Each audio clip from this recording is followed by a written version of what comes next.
So guys, so countdown na itong ating bagong token. Itong Clock Token USDT pair. So 20 seconds na lang.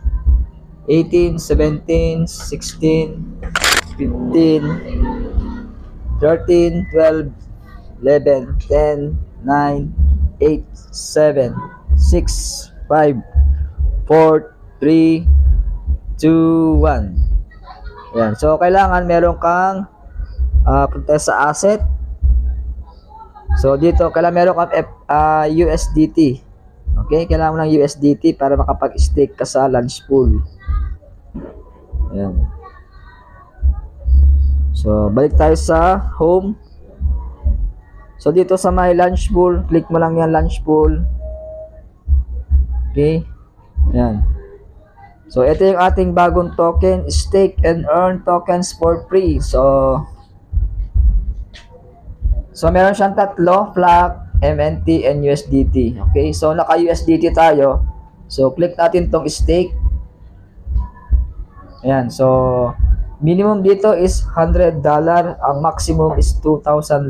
So meron tayong 846. Okay? So lagay natin 840. Meron tayong natirang 6. Then click mo yung I have read, agreement, then confirm. Okay, so yung kanyang estimated APR is 800%. So calculation time starting. Yan. So today, yan. So confirm natin. Yan. So successfully stake. So okay na siya. Ganun lang kasimple yung ating mag-stake. Okay, few minutes lang. 1 minuto lang tapos na tayo. So view order. Ayan, ito yung ating stake. Total invested.